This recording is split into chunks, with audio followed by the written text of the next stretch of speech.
Hi, it's Monique Hall. I'm back for another episode, um, recounting my successive heart attacks and my journey since then. Um, I do have to make a few corrections in previous episodes. I said my son was 10 years old. Through a recent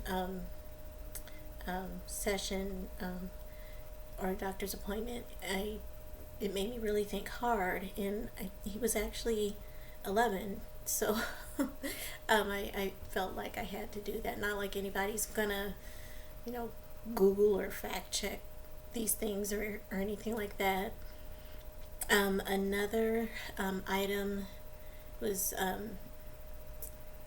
reviewing and reminiscing with my husband Chris, and um, I think his his memories of it, like I mentioned in the second episode when he sat with me, that um, for some people, the way they cope is to just put it aside, compartmentalize.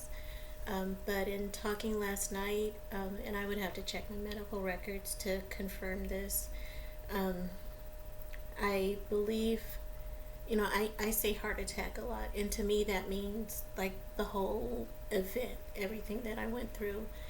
But he is quick to make the distinction between um, just merely having a heart attack and the fact that I um, suffered cardiac arrest, the 3 times, potentially 4.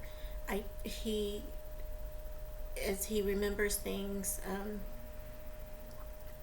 I think he has to do his own processing and working through the PTSD of it, and as a result, I have to make sure that I'm clear that I did suffer a heart attack multiple times, but I also suffered cardiac arrest, meaning my heart stopped. Um, I still don't have absolute numbers, and I don't know that for people that view these videos, if that's, you know, something essential that they need to know for these to benefit. But he also mentioned adrenaline having been administered. I mean, to my understanding that we had discussed thus far, I had CPR and chest compressions and paddles, and I knew about that.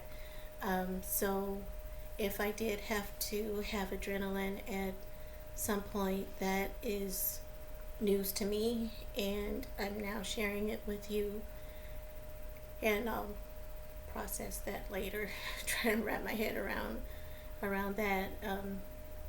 But it goes to further serve to testimony of how serious my situation was, and I have to apologize. I have had problems with my uh, throat paralysis really bad this week. I think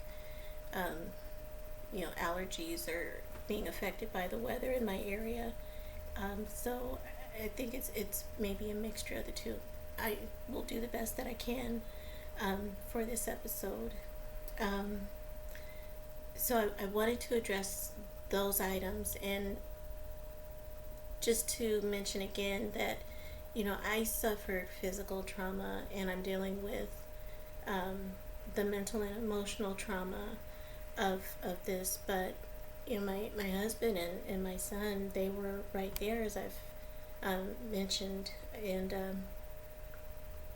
they have their own PTSD that they deal with and cope with in their ways. I think both of them are very comfortable, locking that away, and really not having to think on that very much. I Just in case I don't mention it in a future episode, um, Grace and I tried to watch the Disney movie Soul maybe about 4 to 6 weeks back, and we couldn't get past the opening scene. Um, he said, "Mom," he was real quiet, and he said, "Mom, this sounds, or this looks like exactly what you described when we all talked about it." And I don't think we've had like a real discussion since I first came home, and that would have been February of 2020. Um, so immediately the movie stopped, and I don't know when or if we'll ever be able to watch that. Um, and we all have our own triggers, and I think the boys too, um, to be able to function, they choose not to dwell on it. But since it happened to me, no matter how much I try to um, distract myself from the events, there are triggers everywhere, and I can't, I feel like I need to keep as many details present as possible. Once I was home, I noted everything that I could remember in my journal. Um, but it's something that was so major and so impactful. I don't want to forget it. I don't want to pretend like something that you know that devastating happened, because I don't want to revisit any of the habits that potentially put me there in the first place. And number two, having come back, I feel like I have a unspoken responsibility to try and be the best example that I can of health, and everything. I mean, this episode was actually supposed to be about visitations, but I had to really address that. So for the second half, I will stay on the topic of my son Grayson, but it'll be a little bit more lighthearted. He, like I said, he wasn't allowed to see me while I was on a ventilator. I just did not want that for him. It would not benefit him in any way to see his mother like that. So Chris would ask me, "Do you want to see Grayson?" And it felt strange to say it or to motion it, but I shook my head no, and he understood. But as soon as the ventilator was removed, and that was the first thing I wanted to do. I had to see my baby. Chris would give me updates, and he would come and leave, to pick up Grayson, and kind of fill in, try to do everything that we would do together as a parenting team. But we have amazing friends that helped us during that time, and I'll talk about their contribution in another episode, because I think it would take up the whole time. But they were very instrumental in helping Chris and Grayson get through that time, as well as his entire school campus. But I got to see him, and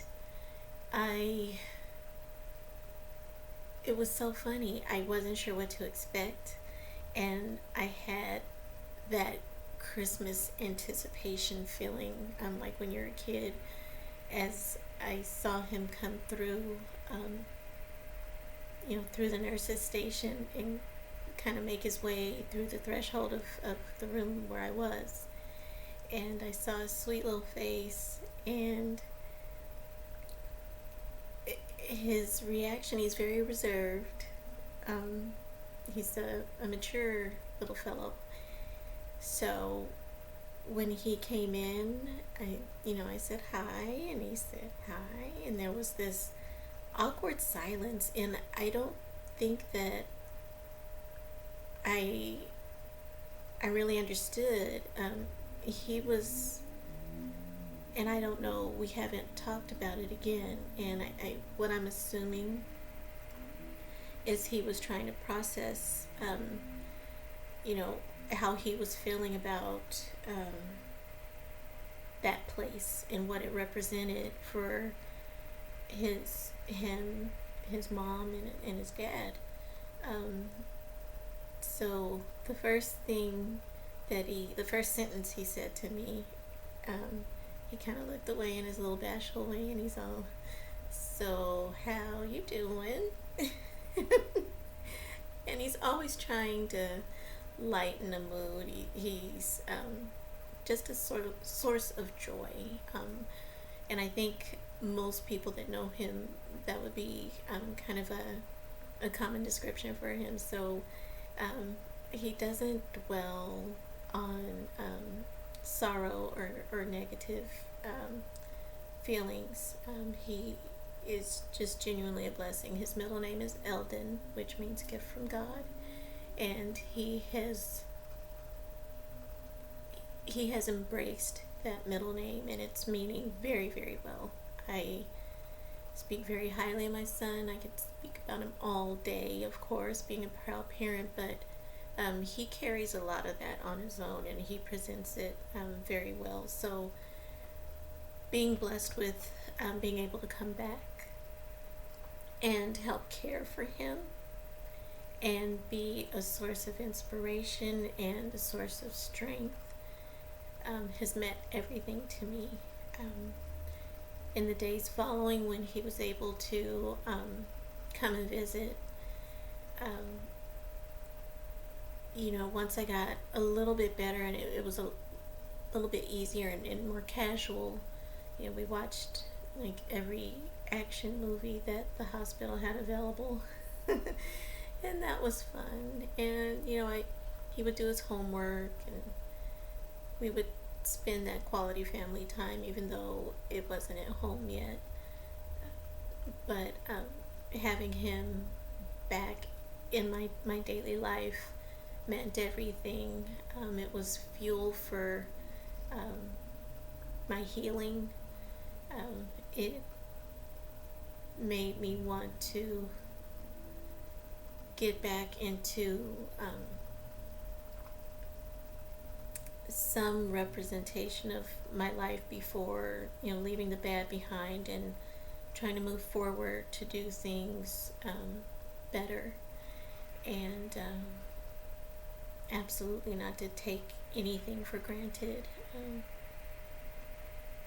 So I try to impress that upon my family every day, and I surround myself with people that see the value in it, and I'm just eternally grateful for the people that I do have in my life. The next episode will probably be more like a giant thank you for everybody that was there, and the other incredibly important visitations I had, like my in-laws, and my mother and father-in-law, and my sister-in-law. Their visit not only helped me, but it helped Grayson as well, and Chris, of course, being their blood relative. But I'm very anxious to do the next episode, because I want to share all those thank yous. But for now, I do have to sign off. And again, I really, really pray that if these videos can be shared, word of mouth, sharing them on your pages. I just want these to be able to help others. So if you can help in that way, I would really, really appreciate it. Thank you. Bye-bye.